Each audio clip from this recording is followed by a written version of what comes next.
Hello students, last method है method number 4 to solve total differential equation. तो कहता है कि ये मेथड अप्लाई तब करते हैं कि एग्जैक्ट ना हो इक्वेशन, और जो पीछे जो 3 मेथड किए हैं वो इजी ना हो। ठीक है, वो इजी अप्लाई ना हो पाए तब इस मेथड को हम अप्लाई करते हैं। एक आध क्वेश्चन, कई क्वेश्चन ऐसे भी होंगे जो चारों मेथड से सोल्व होते हैं, वो किसी एक मेथड से आप सोल्व कर सकते हैं। तो जैसे इसको अप्लाई करने का रूल क्या है कि सबसे पहले कंडीशन तो हमने चेक करनी ही होती है इंटीग्रेबिलिटी की, जो इसने फर्स्ट इक्वेशन से रिप्रेजेंट की है, जिसको हम बाय डिटरमिनेंट रूल बोलते हैं।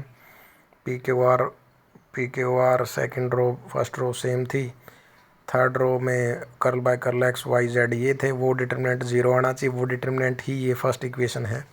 ठीक है, जिसको हमने एक्सपेंड करके ऐसे लिख दिया। तो ये इंटीग्रेबिलिटी की कंडीशन सबसे पहले तो सेटिस्फाई होनी ज़रूरी होती है सबके लिए, जितने भी मेथड हमने अप्लाई किए हैं, फोर्थ मेथड हो चाहे फर्स्ट हो। उसके बाद कहता है कि ये मेथड ऑक्सिलरी इक्वेशन वाला कैसे करेंगे हम। तो इस इक्वेशन को उसने कंपेयर कर दिया जनरल इक्वेशन से, इक्वेशन 1 को। कोफिशिएंट्स का रेशो ले लिया, इक्वल आएगा क्योंकि ये इसी फॉर्म की हैं दोनों कंपेयर करके। अब ऑक्सिलरी इक्वेशन बोलते हैं इस सेकंड वाली को। ऑक्सिलरी इक्वेशन जो हमने 7th चैप्टर में सोल्व किए हैं वो वही हैं, जो किसी मेथड से भी हम उसको सोल्व कर सकते हैं। ठीक है, तो वहाँ क्या करते हैं, 2 सॉल्यूशन निकालते हैं। तो हमने यहाँ पे भी वही करना है कि पहले 2 सॉल्यूशन निकालेंगे, एक को यू एक को वी से नाम देंगे। तो उसने लिख भी रखा है यू और वी नाम दिए। अब यू और वी निकालने के बाद एक नई इक्वेशन मैं बनाऊंगा जिसका नाम capital A D U plus capital B D V equal to 0 है। ठीक है, जब वो बन जाएगी, कैसे बनेगी वो, u और v की हेल्प से बनेगी। u आने के बाद du निकलेगा, v आने के बाद dv, वो इस इक्वेशन में रख देंगे। फिर उस इक्वेशन को जनरल इक्वेशन जो गिवन इक्वेशन थी उससे कंपेयर करके a और b टारगेट रहता है हमारा निकालना। कैपिटल a और b निकल जाएंगे, वो वापस पुट कर देंगे उसी में, a du plus b dv equal to 0 में। जब वो पुट कर देंगे तो वो इंटीग्रेट हो जाएगी वो इजिली, और वो वहाँ से हमारा क्या निकल जाएगा, सॉल्यूशन। तो इस मेथड के बेस पे हम इनको सोल्व करेंगे। देखो एग्जाम्पल 1 दिया है कि इस इक्वेशन को सोल्व करना है। सबसे पहला काम तो क्या है कि जनरल इक्वेशन से कंपेयर करके पी क्या वार निकालना। फिर हमने क्या करना, वो इंटीग्रेबिलिटी की कंडीशन को चेक करना, जो सेटिस्फाई होगी हमारी, वो सेटिस्फाई होगी, वो सभी मेथड में अप्लाई होती है। चाहे फर्स्ट मेथड था इंस्पेक्शन मेथड, चाहे सेकंड मेथड था, सेकंड मेथड चाहे होमोजीनियस वाला था, चाहे थर्ड मेथड था जिसमें हम किसी एक वेरिएबल को कांस्टेंट मान के चलते हैं, इधर एक्स को, वाई को या जेड को। ठीक है, अब फोर्थ मेथड जो था ऑक्सिलरी इक्वेशन वाला, उसमें भी अप्लाई होगी ये। तो सभी में ये अप्लाई होती है इंटीग्रेबिलिटी की कंडीशन, जो सेटिस्फाई होनी ज़रूरी है तभी ये अप्लाई होते हैं मेथड, जो ये जितने चारों मेथड कराए जिससे हम सॉल्यूशन निकाल पाते हैं। तो मेथड 1 इंस्पेक्शन मेथड इसने अप्लाई किया। कैसे किया, एक्स स्क्वेयर वाई स्क्वेयर से कंप्लीट डिवाइड कर दिया इस इक्वेशन को, जिससे ये टोटल डेरिवेटिव बन गया, हर एक टर्म अलग अलग फंक्शन का इंटीग्रेट करके सॉल्यूशन निकल गया। ये भी ठीक है मेथड। सेकंड मेथड अप्लाई करें होमोजीनियस वाला, वो भी आपको पता है कैसे करते हैं। पी क्या वार होमोजीनियस होने चाहिए, उसके बाद हम एक्स और वाई को पुट करते हैं, डी एक्स डी वाई की वैल्यू पुट करते हैं, और वहाँ से रख के उसको हम सोल्व करते हैं। सोल्व हो जाएगी, यू और वी के लिए बाद में चेंज करना होता है, यू की जगह एक्स बाई जेड, वी की जगह वाई बाई जेड चेंज कर देंगे। अब जो थर्ड मेथड जो इसने अप्लाई किया है, वो बीच वाला एक तो छोड़ ही दिया उसने, जिसमें हम एक वेरिएबल को कांस्टेंट मान के चलते हैं। जो थर्ड है, अब इसको ध्यान से सुनना, जिसमें हमने और ऑक्सिलरी इक्वेशन को बनाना होता है, ऑक्सिलरी इक्वेशन बनानी होगी, फिर हम वहाँ से सॉल्यूशन निकालेंगे। देखा क्या किया उसने, गिवन इक्वेशन थी, कंपेयर की। कहता है कि which is equation of the form this. ठीक है, कंडीशन ऑफ इंटीग्रेबिलिटी सेटिस्फाई होती है। इक्वेशन 1 और इक्वेशन जो ये है आपकी 2, इनको आपस में कंपेयर किया, D X by D Y by D Z by, ये तो जनरल से लिख रखे हैं कि पी क्या वार जो थे ये वैल्यूज रख दी। मतलब कुछ नहीं है कि जो इंटीग्रेबिलिटी की कंडीशन होती है, जिसको मैं सेकंड बोल रहा हूँ, और जो गिवन इक्वेशन होती है उनको कंपेयर करके ये रेशो बनता है, जिसको हम क्या बोलते हैं, ऑक्सिलरी इक्वेशन। देखो ये इक्वेशन नंबर 3 ऑक्सिलरी इक्वेशन है। ये आपको सोल्व करनी मैंने आपको बताई है कैसे सोल्व करते हैं, 7th चैप्टर में जैसे सोल्व की। 2 सॉल्यूशन निकालना टारगेट है, एक यू 4 से आया, वी 5 से आया, आगे ना यू और वी। यू आने के बाद डी यू निकल जाएगा, वी आने के बाद डी वी निकल जाएगा। डी का मीन्स डेरिवेटिव करना, डी का मीन्स डेरिवेटिव। ठीक है, उसके अकॉर्डिंग ये हमारी सोल्व हो जाएगी। अब ये सोल्व हो जाएगी तो कैसे होगी, डी यू डी वी की वैल्यू रख दी। अब ये पुट करने के बाद अब इसको मैं क्या करूँगा, कंपेयर करूँगा गिवन इक्वेशन से। ए और बी हमारा टारगेट रहता है, ए और बी निकाल के वापस इसी में पुट कर दूंगा, फिर इसको इंटीग्रेट कर पाऊंगा, इंटीग्रेट हो जाएगा तो ये सॉल्यूशन निकल जाएगा। सेकंड एग्जांपल में भी ऐसे ही उसने दोनों तीनों मेथड अप्लाई कर रखे हैं, इंस्पेक्शन मेथड, होमोजीनियस मेथड, और वो अप्लाई कर नहीं रहा है ये, जिसमें हम एक वेरिएबल को कांस्टेंट मान के चलते हैं और एक ऑक्सिलरी इक्वेशन वाला। ठीक है, तो ये कंप्लीट इन चारों मेथड के ऊपर बेस है। कोई सा भी मेथड आप कहीं पे भी कोई सा भी लगाओ, जो स्टेबल हो वो लग जाए, हमारा सॉल्यूशन निकालना टारगेट रहता है, जिसको जनरल सॉल्यूशन बोलते हैं। ठीक है, अच्छा सेकंड एग्जांपल में भी देखो, इसने पहले तो जनरल इक्वेशन से कंपेयर करके पी क्या आर निकाल के कंडीशन चेक की, इंटीग्रेबिलिटी की, वो सेटिस्फाई होगी। अब इसने solution by taking one variable constant वो अप्लाई भी कर दिया, उससे भी सॉल्व हो गया।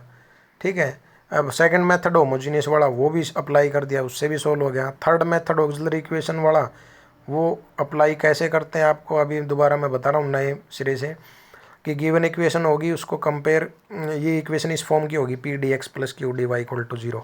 इंटीग्रेबिलिटी कंडीशन ऑलरेडी हम चेक कर चुके हैं, कंडीशन सेटिस्फाई होगी। कंपेयर करते हैं तो किसको कंपेयर करते हैं, गिवन इक्वेशन को किससे, इंटीग्रेबिलिटी की कंडीशन वाली इक्वेशन से। फर्स्ट और थ्री को कंपेयर किया, या सेकंड और थर्ड को बोल दो, जब बात एक ही है क्योंकि वो एक ही टाइप की है। फिर ये ऑक्सिलरी इक्वेशन बन जाएगी जो हमने सेकंड पिछले वाले 7th चैप्टर में पढ़ी।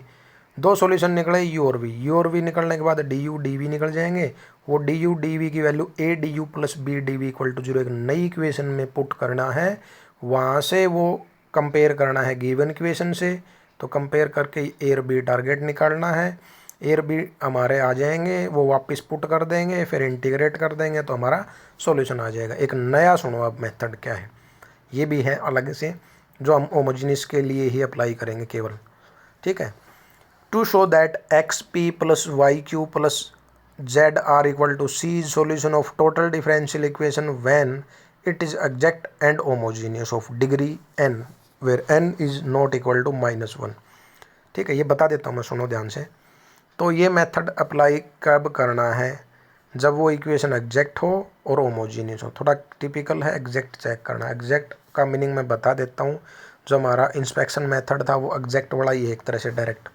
ठीक है, जिसमें हम अलग अलग टर्म को किसी एक्स वाई जेड का डेरिवेटिव लिखते हैं और वो कंप्लीट जोड़ के एक टोटल डेरिवेटिव बनता है एक्स वाई जेड के फंक्शन का, तो उसी को तो बोलते हैं एग्जैक्ट।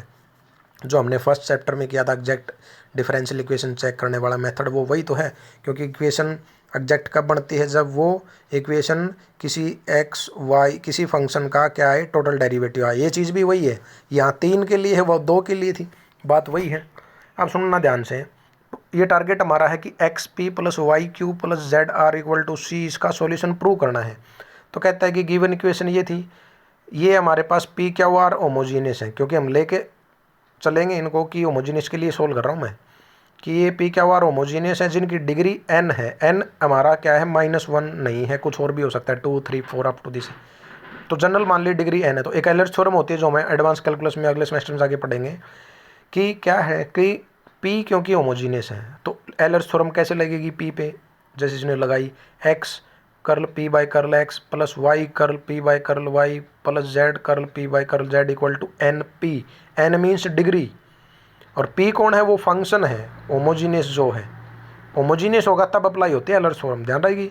p के लिए जैसे लिखी क्या हो और r के लिए नीचे लिख चुके हैं, इक्वेशन 2 बन गई। ठीक है, इनका यूज करेंगे, ध्यान से सुनना। अब तो हमारा अब टारगेट क्या है कि ये प्रूव करना है कि इसका सॉल्यूशन ये है, कौन, X P plus Y Q plus Z R equal to C. तो हमने ये सॉल्यूशन मान लिया। अब मानने से क्या हो जाएगा कि हमारी कंडीशन सेटिस्फाई होनी चाहिए, मतलब ट्रू होनी चाहिए कंडीशन, या यूँ कहे कि ये इसको सेटिस्फाई करना चाहिए, बात वही है। तो इसने ये इसका सॉल्यूशन मान लिया। ठीक है, अब क्या किया, इसको डिफ्रेंशिएट कर दिया। डिफ्रेंशिएट करना आता है, फर्स्ट टर्म को कैसे डिफ्रेंशिएट करेंगे, केवल एक के रिस्पेक्ट में नहीं करना, हमने तीनों के रिस्पेक्ट में करना है। तो देखो x सेम रखा, p का करेंगे तो क्या आएगा, p का डेरिवेटिव करेंगे तो क्या आएगा, p का डेरिवेटिव बताओ। देखो फर्स्ट वाले को हम जैसे मान ले हैं कि हम x के रिस्पेक्ट में डिफ्रेंशिएट कर रहे हैं, x इंटू पी को डिफ्रेंशिएट कर रहे हैं।